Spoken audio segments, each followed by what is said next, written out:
The Beller walked through the waste, leaving no tracks. He was a tall, lanky man with black hair and beady eyes. He wore a blue jacket over a red skirt of patches and rags, with a small tongueless bell at his throat, and a ring with the sign of York, the patron saint of thieves and rogues. Beller wasn't his real name, of course, but he made it a habit never to tell anyone his real name. He said it was because his people were afraid to give out their real names. Most people assumed he was wanted under the name he was born with. He was certainly wanted enough under his new one, and unwanted in some places.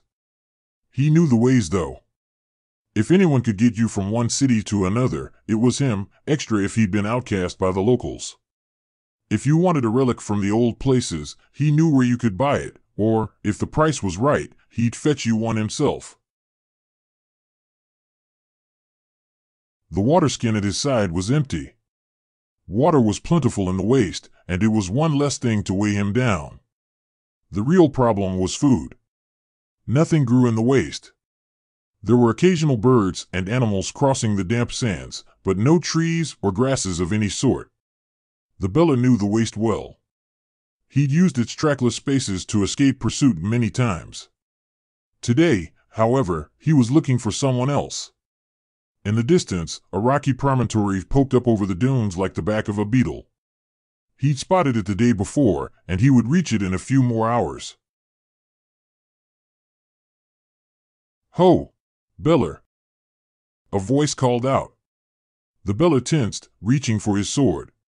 He relaxed after he spotted a man atop a dune, wearing thick leather robes. "Ben Adam. I've come to visit you." The man began walking down the dune to the Beller. He smiled, his blue eyes almost seeming to shine from under the leather skullcap worn low over his forehead. "I thought as much. I spotted you yesterday. What brings you here?" "I've found some writings, and I want you to tell me what they mean," the Beller said. He held up the box with the handle he'd found. He'd found it across the world, after he tried to rob a wizard's home, and fell victim to an enchanted pool. "A briefcase full of secrets?" Ben Adam said. "I'm surprised it's intact." "Well, follow me. I've built up a small camp, and we can speak more there." This was how it always went with Ben Adam. He always met Beller within a day of the rocks, with a campsite set up. The Beller had never been to the rocks themselves, and he didn't know anyone who had. Ben Adam looked to be in his middle years, but he'd been in the waste as long as the Beller had heard. Some said he was as old as the waste itself. He certainly knew enough of the lost days. The hermit led him up the dune and to a small tent, made from leather and with the bones of some great beast for supports. There was a small metal contraption with fire rising from it. "So, let's look at your case," the hermit said, reaching for the case with his leather gloves. He opened the clasp with hardly a glance, though it had taken the Beller several minutes to figure out. He pulled out the papers, yellow and brittle, and began to read them over. He sucked in his breath and asked, "Where did you find this?" "In a fortress built into a mountain, far across the sea," the Beller said. "One of the fortresses of the old order." He could hardly keep the excitement from his voice. "There were other relics there, but this was the only thing I could carry easily." "How did you get across the sea?" Ben Adam asked. "Never mind. Do you realize what you have?" "Secrets," the Beller said, smiling. The hermit's reaction told him the papers were important. "You could say that," Ben Adam said, slowly nodding. "This is a list of wonders, I suppose you could say, and the locations of the Cetus." "Including the home Cetu?" the Beller asked, hungrily. Ben Adam straightened suddenly. "Beller, no. You don't know what's in there. It was abandoned for a reason. I'm not afraid. I've been in Cetus before." The Beller puffed up his narrow chest. "Not like this one." "I won't let you do it," Ben Adam said. "Don't try to stop me, old man. Just tell me where the Cetu is." The Beller grabbed the hermit's wrist. It felt hard and thin under the sleeve, as though there were nothing there but bone. Ben Adam did not move, and his expression never changed, but something changed in him, as though he had suddenly grown larger. The hairs on the back of the Beller's neck rose. There was a sense of power in the air, as though lightning were about to strike.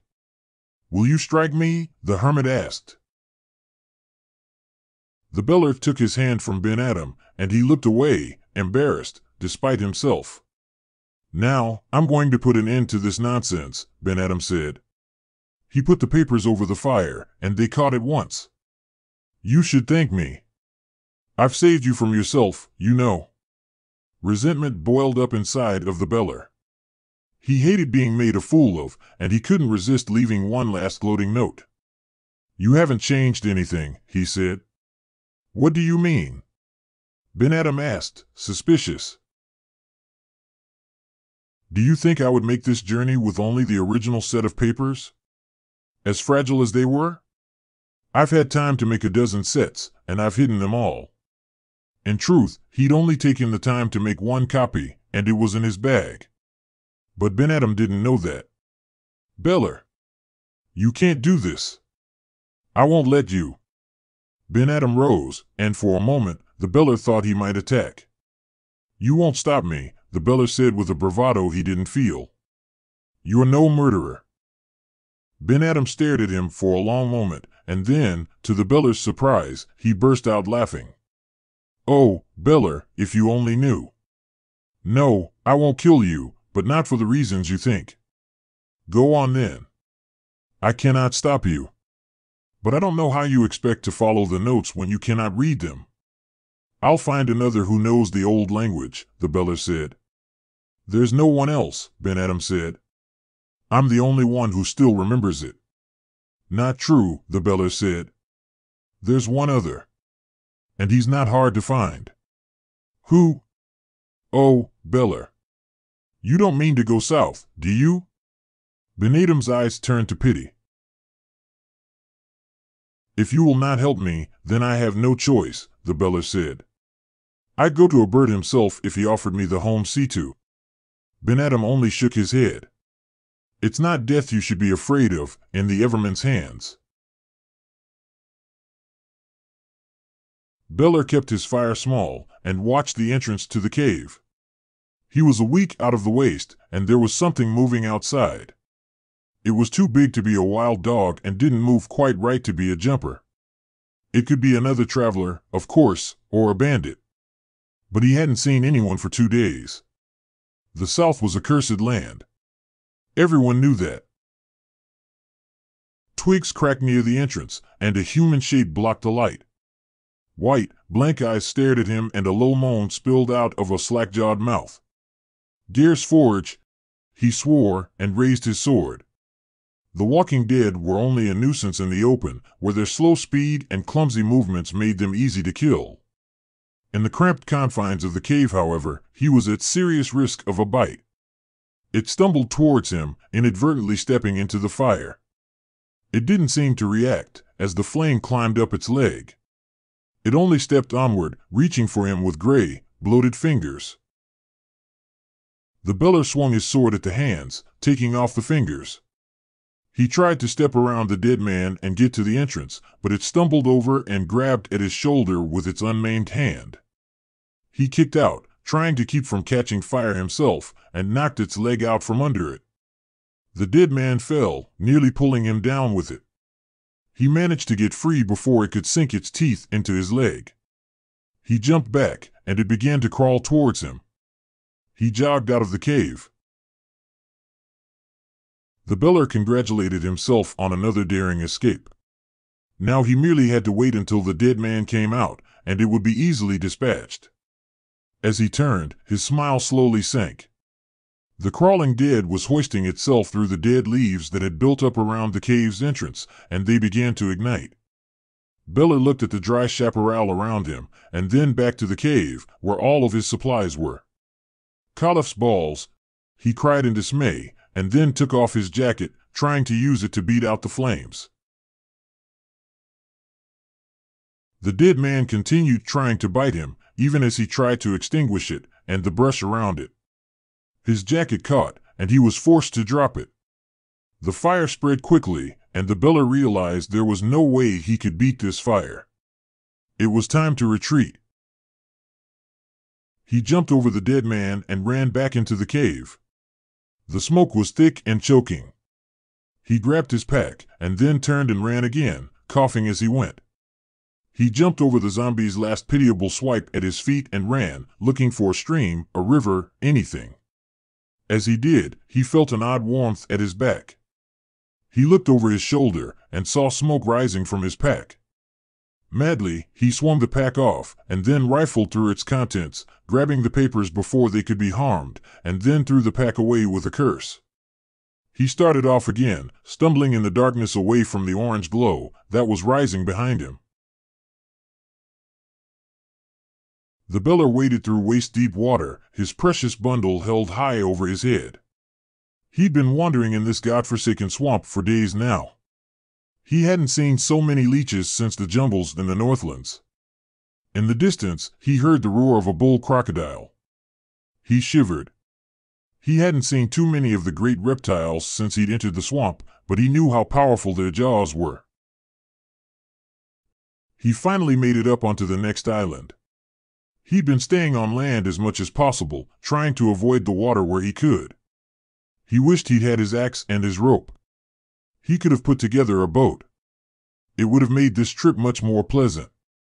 After drying off his sword and knife, he took his boots off so they would have a chance to dry at least a little, and began checking himself for leeches.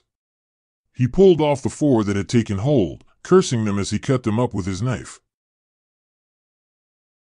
He placed the papers on top of a reasonably dry tree stump, with a rock over them to protect them from being blown away. He didn't want to chance them getting soaked and ruined now. He checked his water skin. There was still a little fresh water in it. He considered drinking it, but decided to wait a little longer. He didn't know when he'd find another spring. No food, no fire, and running out of water. He hoped he would find the DrEverettMann soon, or he'd have to start eating the aburt-damned leeches. "Worthless bloody place," he said. "Bloody," someone said behind him in a strangely familiar voice. He turned and didn't see anyone. "Place bloody," someone else said. The Beller realized the voice was his own. "Am I going mad?" he wondered to himself. "Worthless bloody," another voice said, and this time he spotted movement. A large red crab sidled out from behind a bush. It was perhaps as tall as his knee, and had long, thin arms that seemed to end in spikes rather than claws. He pulled out his sword and tapped the ground, hoping to scare the creature away. It didn't look dangerous, but he didn't like the way its beady eyes were staring at him. As he stepped forward, he felt a small pain in his leg. He spun around in time to see another of the crabs sidle away. "Fucking bastard," he shouted. "Bastard place worthless," said another of the crabs, scuttling over a rock. He started to run to it when he felt another pain, and his leg collapsed from under him. He lashed out at the crab that cut him with his sword, but he only managed to tap it with the flat of the blade. He heard others moving around him. How many of them were there? They all began chittering, repeating his words in idiot chorus. He felt more pains. He tried to flail around, but it was getting hard to move. Were they poisonous? What were they doing to him? He saw one sidle up to his arm. He tried to move it out of the way, but its spike-like claw reached out, and he saw the glittering blade on its underside as it sliced into his elbow, cutting the tendon. It spat a thick, viscous fluid over the wound, sealing it instantly. He couldn't move the arm any further. He began to scream as others swarmed over him, cutting, spitting, and rendering him immobile. One cut the tendons of his jaw, and his jaw slackened. He couldn't move except to arch his back. They started cutting off bits from his extremities. He felt his fingers and toes get cut off, and then one began to pluck at the soft flesh of his face. The last thing he saw was a pair of sharp claws reaching down to his face.